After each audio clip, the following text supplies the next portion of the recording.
भगवान श्री कृष्ण कह रहे हैं, योग संन्यस्त कर्माणाम ज्ञान समछिन्न संशयम आत्मवंतम न कर्माणि निबध्नस्ति धनंजय। हे धनंजय, जिसने योग विधि से कर्मों से संन्यास ले लिया है, ऐसा व्यक्ति ज्ञान से, ज्ञान अर्थात आत्मज्ञान से, जिसकी संशय समाप्त हो गए और जो आत्म पारायण हो गया है, उसे कर्म बंधन नहीं होता। अर्थात समस्त कर्म परमात्मा को समर्पित करते हुए जो कर्मों को करता है, आत्म तत्व का, परमात्म तत्व में से जिसे अनुभव प्राप्त हो गया है, स्वयं के आत्म तत्व में परमात्मा का जो बोध होने लगा है और संशय जिसके नष्ट हो गए हैं, उसे इस संसार में किए जाने वाले कर्म बांधते नहीं हैं। वह ज्ञानाग्नि से अपने कर्मों के बीज को भी दग्ध कर लेता है और सदा आत्म जागृति में आनंद लेता रहता है। फलाशक्ति के त्याग से अर्थात कर्म संन्यास से आत्म अनुभव रूप ज्ञान के द्वारा जीवन के लक्ष्य संबंधी हमारे संशय निश्चित रूप से छिन्न भिन्न हो जाते हैं और हम अहंकार जब नष्ट हो जाता है तो शुद्ध आत्म स्वरूप में हमारी स्थिति दृढ़ हो जाती है। ऐसा आत्मवान पुरुष कर्म करता हुआ भी उन कर्मों के बंधन में नहीं बंधता। ऐसा भगवान श्री कृष्ण ने संदेश दिया है। आइए इस पर हम लोग विचार करते हैं।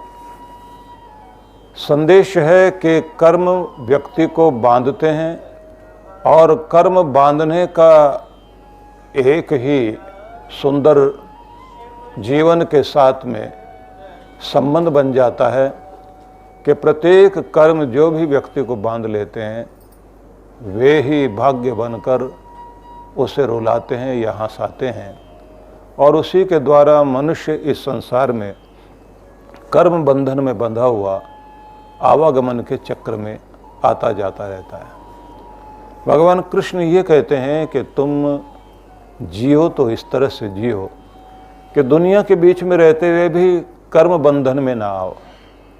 मतलब कर्म तो तुमने करने हैं, कर्म करो लेकिन कर्म के जाल में मत फंसो। दूसरी बात उन्होंने ये कही है कि तुम्हारी ये देह छूटने के साथ ही तुम मुक्ति को प्राप्त हो जाओ, सद्गति को, ब्रह्म गति को प्राप्त हो जाओ, तुम्हें दुख भोगना ना पड़े। तीसरी बात जो वो समझाते हैं कि इस संसार में रहते हुए कर्म तो अपने करने हैं, कर्तव्य अपने निभाने हैं। प्रत्येक व्यक्ति को अपने स्वधर्म का पालन अवश्य करना है, लेकिन स्वधर्म का पालन करते हुए भी इस बात का ध्यान रखना है कि जहाँ तुम्हारी आसक्ति आ जाती है, अटैचमेंट आ जाती है, कोई भी चीज़ तुम्हें जब चिपका लेती है, बांध लेती है, तुम्हारा मन वहाँ से बंध जाता है और इतना बंध जाता है कि तुम उससे छूट नहीं पाते। ये बंधने वाली बात क्या है? केवल प्यार बांधता है ऐसा नहीं, आपकी दुश्मनी भी आपको बांध लेती है। दुश्मन का ख्याल आता रहेगा, बैरी का ध्यान आता रहेगा। इतना तो प्रेमी व्यक्ति का ध्यान नहीं आता जितना दुश्मन का ध्यान आता है। और जहाँ पर आपका मोह है वहाँ भी आपको उसी तरह से ध्यान आता रहता है कि मोह आपको बांध लेता है। ये सब जाल हैं जिनको 5 या 7 तरह के जाल माना गया है, लेकिन वो 5 या 7 तरह के जाल नहीं। संसार में तो वरुण के सहस्त्रपात का, सहस्त्र पाश का वर्णन किया गया है कि हजारों तरह के, अनेकों तरह के पाश इस दुनिया में हैं। कहीं कहा गया ये ते शतम, जो तुम्हारे 100 की तरह के, ये वा सहस्रम, या फिर वो जो तुम्हारे हजारों तरह के पाश हैं। वरुण देव हम सब उन कर्म बंधनों में बंध जाते हैं। भगवान को कहा गया है कि भगवान तुम्हारे ऐसे पाश इस दुनिया में हैं कि कर्म करने वाले व्यक्ति उन पाशों में, उन जालों में बंध जाता है। क्योंकि जहाँ जहाँ भी, ये भी वेदों में एक स्थान पर कहा है कि तुम 2 लोग जहाँ भी बात कर रहे हो या कोई भी कर्म कर रहे हो, एक तीसरा वहाँ पर उसको साक्षी बनकर देखने के लिए पहुँचा हुआ है। और उसको वरुणस् तृतीय शब्द का प्रयोग किया गया है कि वहाँ पर वरुण देव तीसरा बन करके खड़ा हुआ है। भगवान का वह वरुण रूप जो अंतर्यामी रूप है, प्रत्येक व्यक्ति के कर्म को देख रहा है और अंकन हो रहा है, रिकॉर्डिंग हो रही है। वही कर्म जो है जो जालों में बांध रहे हैं हमें, वे संसार में हमें नचाते हैं। आवागमन का चक्र चलता है, और आवागमन का चक्र ही नहीं, करनी भरनी का चक्र चलता है, जिसको सामान्य भाषा में करनी भरनी बोलते हैं, जिसको किए हुए को भोगने के लिए दुनिया में आता है। हम लोग बचपन में देखते थे कि हमारे बुजुर्ग लोग जो है वो किसी मेले में जाते थे तो वहाँ से गांव में एक कैलेंडर लेकर के या चार्ट सा लेकर आते थे, जिसमें करनी भरने का एक बहुत बड़ा चित्र होता था, जिसमें ये दिखाया जाता था कि करनी भरनी का भोग चक्र है। तो कोई आरे से काटा जा रहा है, और किसी की जीभ को भाले से छेदा जा रहा है, किसी को आग में जलाया जा रहा है, और किसी व्यक्ति को तड़फा तड़फा कर जीवन उसका नष्ट हो रहा है, और किसी के शरीर में कीड़े लगे हुए हैं जो उसके शरीर को खोखला कर रहे हैं। कोई आग में जलाने के साथ, कोई ऐसे खोलते हुए तेल में तला जा रहा है, जैसे वो कोई पकौड़े तलता है ना, ऐसा शरीर हो रहा है। तो ये एक रूप दिखाते थे। दूसरा जो दिखाते थे कि ये धर्मात्मा का रूप है, कि धर्मात्मा इस दुनिया में सामान्य जिंदगी जीता रहा। वो कोठी बंगले बनाने में रुचि नहीं ले रहा था, लेकिन उसके बंगले अंदर बन रहे थे, स्वर्ग उसके लिए तैयार हो रहा था, उसके बच्चों का स्वर्ग बन रहा था, क्योंकि जहाँ वो छोटे से घर में रहते थे वहाँ प्रेम पूर्वक रह रहे हैं। वे लोग हैं जिनको जंजीरों में नहीं बांधा जा रहा है। जो जाते भी हैं इस दुनिया से तो सिंहासन पर चढ़कर जा रहे हैं कि उनको देवदूत लेने के लिए आए, उनका सम्मान करते हुए। दूसरे वे लोग हैं जिनको मृत्यु के दूत खींच कर ले जा रहे हैं, कि ये करनी भरनी का चक्र है जिसमें हर जीव फंसा हुआ है। कृष्ण भगवान कहते हैं कि मैं हूँ तो तुम्हें मुक्त करने के लिए हूँ, और मेरा जो ये ज्ञान है ये तुम्हें मुक्ति का संदेश देता है। मुक्ति का संदेश ये है कि जीवन शैली को तुम अपनी बदल लो, सोचने के ढंग को आप परिवर्तित कर लीजिए, और जीवन जीने के ढंग में बस एक बात का जरूर ध्यान रखना कि कहीं पर भी रहो तुम्हारे प्रेम में कमी नहीं रहनी चाहिए। तुम्हें संग्रह भी करना है, तुम्हें दुश्मनों से भी लड़ना पड़ेगा, तुम्हें जो है मोह ममता भी करनी पड़ेगी, लेकिन ये ध्यान रख लेना कि तुम्हारी मोह ममता वो रूप न ले ले कि तुम्हारा प्यार जो है मोह में बंद होकर तुम्हें दलदल में फंसा दे। तुम बिल्कुल बहती हुई नदी बन जाओ कि जो निर्मल है, और जो भी कोई उसके पास आ रहा है वो भी निर्मल होता जा रहा है। तो तुम ऐसे निर्मलता को प्राप्त हो जाओ।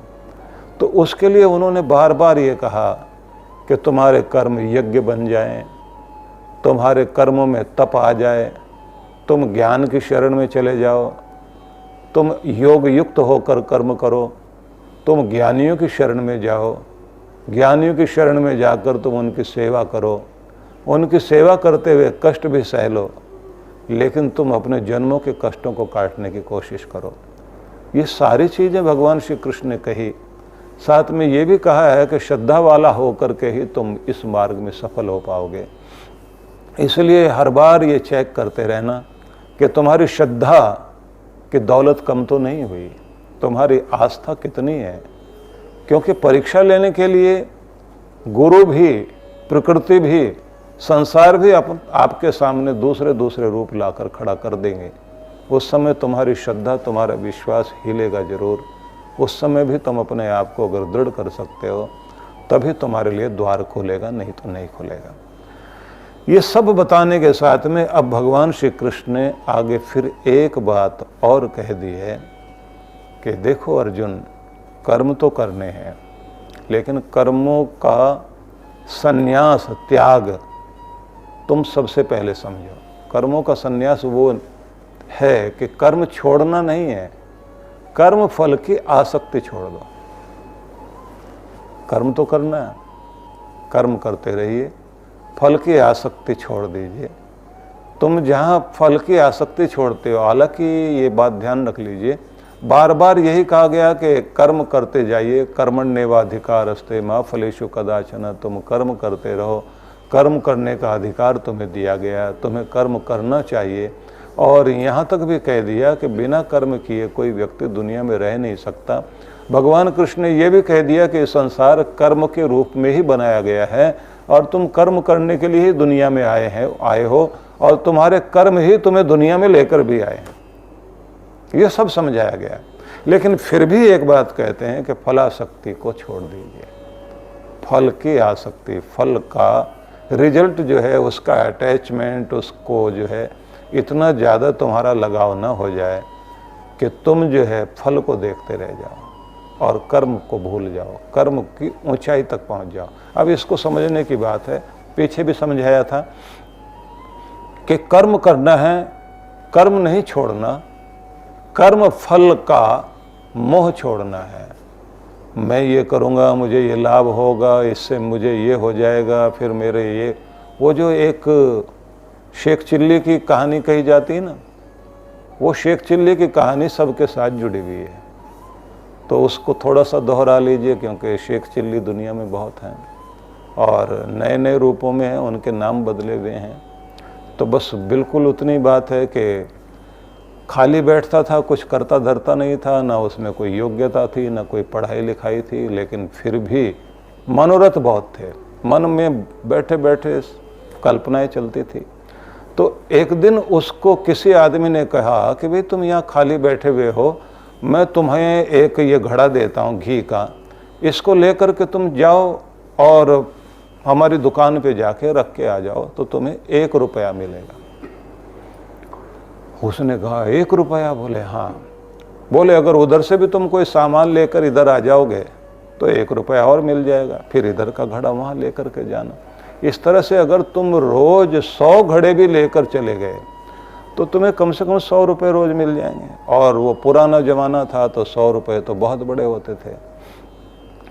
तो उसने कहा कि इतना सा बोझ उठाने के तुम इतने पैसे दे रहे हो? तो सेठ ने ये कहा कि देखो, घी को ले जाना भी अपने आप में एक कला है, ये गिरना नहीं चाहिए। तो उसने कहा ठीक है, तो पहला ही घड़ा लेके चला। अभी अब वो हिसाब लगा रहा है कि 100 घड़े रोज लाऊं या 200 लाऊं। तो 200 घड़े अगर मैं लेकर चलता हूं तो फिर इसका मतलब ये है कि 200 घड़े से तो 200 रुपये आ गए, और 200 रुपये अगर आ गए तो फिर अगर मैं सिर्फ 5 दिन भी काम करता हूँ तो मेरे पास तो देखो 1000 रुपये हो जाएंगे। और 1000 रुपये में अगर मैं जो है कुछ बकरियाँ ही खरीद लूँ तो उसके बाद तो मेरा काम धंधा बहुत बढ़ जाएगा। उन बकरियों से फिर मुझे इतना लाभ होगा तो फिर मैं गौएं खरीद लूँगा, तो फिर डेयरी फार्म हो जाएगा मेरा। तो डेयरी फार्म अगर हो गया तो उसके बाद में कितनी कमाई होगी, और कमाई अगर हो गई तो फिर मैं क्या करूँगा? तो घड़ा लेकर चल रहा है और उसके सपने चल रहे हैं साथ साथ में। बोले बस उसके बाद तो अगली बात तो इतनी होनी है कि मकान जो है सेठ के सामने, जो ये घी वाला है इसी के सामने मकान बनाना है, और मकान बनाना है तो मकान बनाने के बाद में फिर जो है मैं शादी करूँगा। तो एक शादी तो गाँव में जो है जिन्होंने मेरी कर दी है ज़बरदस्ती में, जो तो मेरे साथ में जो है मैं तो रहता नहीं, लेकिन वो भी आ जाएगी, और फिर जो है मैं अपनी पसंद की भी शादी करूँगा, और फिर दोनों के बच्चे होंगे। बच्चे हो जाएंगे तो जो फिर जो मेरी पसंद वाली महिला है, जिस वो पत्नी होगी, जब उसके बच्चे होंगे तो वो तो मेरे कंधे पर चढ़ेंगे। इधर वाला जो है वो पेट में उंगली करेगा तो उस समय जो है मुझे गुस्सा तो आएगा। इधर वाला जो है चढ़ के कंधे पर बैठ कर के कहेगा कि जो थोड़ा सा घी दो, दूसरे वाला जो है मेरी ठोड़ी पकड़ेगा तो मारूंगा थप्पड़ उसको कि नीचे उतर। ऐसा कहते कहते उसने, और वो सोचता जा रहा कि नीचे उतर नीचे उतर। इतनी देर में उसका घड़ा जो है धड़ाम से जमीन पर गिरा। अब घड़ा जैसे गिरा तो उसके बाद लोग इकट्ठे हो गए। पहला ही घड़ा लेके चला था बेचारा। लोग इकट्ठे हुए, उन्होंने आकर के कहा कि भैया क्या हो गया? वो रोता जाए, माथा पीटता जाए। इतनी देर में वो सेठ भी भागता भागता पीछे से आ गया। अब सेठ उसे देखते उसने भी माथा पीट लिया। जितना सेठ माथा पीटे और रोए उससे ज़्यादा तो शेख चिल्ली रोए। तो सेठ बोला, तेरा क्या नुकसान हुआ जो तू इतना रो रहा है? बोले, तुम्हारा क्या नुकसान हुआ? बोले, 100 रुपए का घड़ा तबाह कर दिया तूने। बोले, तुम 100 रुपए को ले रहे, मेरा तो खानदान खराब हो गया, खत्म हो गया, बच्चे बच्चे सब नष्ट हो गए, इतना बड़ा मकान नष्ट हो गया, तुम अपने 100 रुपए को लेकर रो रहे। इसे आप क्या कहोगे? ये है वो मनोरथ जो व्यक्ति पालता है और पालने के साथ में इतना इतना दुनिया में उलझ जाता है कि उसके आधार पर क्या क्या कर्म करता है, और उसमें किसी ने बाधा डाल दी तो फिर गुस्सा कितना आता है। उसमें किसी ने मजाक उड़ा दी तो जिंदगी भर उस आदमी का चेहरा देखने की इच्छा नहीं होगी। न जाने कितने कितने तरह के कर्मों के जाल मनुष्य को बांधते हैं, और इस तरह से बंधने के बाद व्यक्ति जो है ऐसे फंसता है कि फिर उससे बाहर निकल ही नहीं सकता। कृष्ण भगवान ये कहते हैं कि कर्म का फल तुम्हारे सामने आएगा, लेकिन ये जो तुम तरह तरह के मोह ममता बना बना करके और फिर उसे छोड़ना नहीं चाहते, क्योंकि दुनिया में दिया गया मकान हर संयोग वियोग में बदलेगा, हर मिलन बिछड़ने में बदलेगा जरूर। जो पाया है उसे एक दिन खोना पड़ेगा, छोड़ के जाना पड़ेगा। जो तुमने बनाया है वो रूपांतरित हो जाएगा, या तो दूसरे के हाथ में जाएगा या फिर नष्ट हो जाएगा। तुम्हारी मलकियत तुम्हारे पास नहीं रहेगी। तुम कितनी भी कोशिश कर लेना, एक दिन ये मलकियत तुम्हारी जो है, तुम्हारा जो स्वामित्व है, तुम जो बॉस बनकर बैठे हो, एक दिन वो सब चीज़ें छूट जाएंगी, और तुम्हारी चीज़ें जो तुम प्रयोग करते थे वो दूसरों के हाथों में पहुंच जाएगी। आंख बंद होते ही संसार बदल जाएगा, तुम्हारी चीज़ें दूसरों के हाथों में आ जाएंगी, तुम्हारे घर तक पर दूसरे का नाम लिखा जाएगा, वो चाहे तुम्हारा बेटा हो, बेटी हो। सारी चीज़ें जो भी दुनिया में होती हैं वो सब के सब मिली हैं तो बिछड़ने के लिए मिली हैं। तो तुम ये समझो कि अगर बिछड़नी ही है तो मन से एक बात सोच कर चलो कि आज अगर मैं मालिक हूँ, मैंने इसकी रक्षा करनी है, अपनी चीज़ों की हिफाजत करनी है, लेकिन साथ में ये ध्यान रखना है कि ये सारे अधिकार ट्रांसफ़र होते हैं। तो मन में त्याग की भावना रखते हुए प्रेम पूर्वक अपना कार्य करता चला जाऊं, लेकिन मेरा किसी भी वस्तु में प्राण न बस जाए कि कोई चीज टूटे तो मुझे लगे कि मैं खुद ही टूट गया हूं। संसार की चीजें टूटती रहेंगी, रिश्ते मिलते रहेंगे, बिछड़ते रहेंगे। हर रिश्ते में अपने प्राण मत बसा लेना। किसी ने भी अगर तुम्हारे अनुकूल व्यवहार नहीं किया तो तुम्हारे प्राणों पर ही असर आ गया, तुम लड़ने मरने को तैयार हो गए। मेरा बेटा मेरी बात मानता क्यों नहीं है? तुम हर चीज के मालिक बनने की कोशिश करते हो। इसलिए वेदों में एक संदेश बड़ा अद्भुत है, ईशास्यमिदं सर्वम यत् किंच जगत्याम जगत। पूरी दुनिया में जो भी गतिशीलता है या ये चलता हुआ संसार है, इस सब में बसा हुआ मालिक है, और वही इस दुनिया का संचालन करता है, वही एकमात्र स्वामी है। तुम मालिक नहीं हो। तुम्हें तो दिया गया है त्यागने के लिए, मिला है छोड़ने के लिए, आए हो जाने के लिए। इसलिए इस बात को ध्यान में रखते हुए इस संसार में इतने ज़्यादा अटैचमेंट मत रख लेना कि त्यागने की बारी आए तो तुम त्याग ना सको। तो कर्म बंधन जो है उससे ऊपर उठना है। कर्म करो, दुनिया में रहो, दुनिया का आनंद लो, लेकिन उसमें फंसने से बचो। इसके बाद वो ये कहते हैं कि फिर भी ये ध्यान रखना कि ऐसा सब ज्ञान समझने के बाद भी तुम्हारे मन में संशय रहेंगे। तब क्या करना? योग शब्द का प्रयोग किया, योग संन्यस्त कर्माणम, योग विधि से कर्मों का संन्यास करते हुए। अब ये योग विधि क्या है? तुम जुड़े हुए अब तक संसार के फलों से, अब तुम्हें जुड़े रहना परमात्मा से। भगवान से तुम्हारी चेतना जुड़ी रहे और कर्मों को करते चले जाओ, दुनिया में अपनी गतिविधियां करते चले जाओ, लेकिन किसी भी कर्म के बंधन में नहीं आओ। वो कला क्या है? ये कला बड़ी अद्भुत है कि आप इस तरह से सोचते हैं जैसे शिवाजी को उनके गुरु ने कहा था कि तुमने ये राज्य मुझे दे दिया और मुझे दिया तो अब मैं मालिक हूं, लेकिन मैं अपनी तरफ से तुम्हें नियुक्त करता हूं कि तुम इस राजगद्दी को चलाओ, पर इस बात का ध्यान रखकर कि राजगद्दी तुम्हारी नहीं है, राजगद्दी गुरु की है। तो उसने बड़ी श्रद्धा भाव से अपने गुरु का जो गेरुआ वस्त्र है उसका झंडा बना लिया और दुनिया को कह दिया कि मेरा गुरु राज करता है। अब उनका दास होकर व्यक्ति काम करेगा तो घमंड नहीं है, क्योंकि जब दास होकर काम करता व्यक्ति, और भक्तों के लिए तो एक शब्द प्रयोग करते हैं भक्त लोग जो है, दास शब्द का प्रयोग करते हैं, और कुछ तो दासानुदास कहते हैं, दासों का भी दास, सेवक का भी सेवक, अनुचरों का भी अनुचर,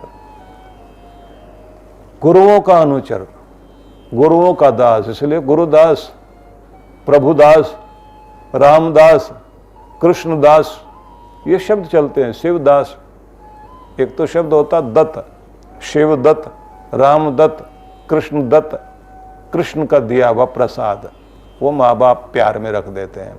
भक्त लोग अपने आप को दास शब्द से प्रयोग करते हैं कि हम तो दास हैं उसके, इस दुनिया में हम मालिक नहीं हैं, मालिक वही है। लेकिन ऐसा सोचने वाला व्यक्ति अपने अंदर विनम्रता बनाए रखता है, घमंड नहीं आने देता, अहंकार को त्याग कर चलता है।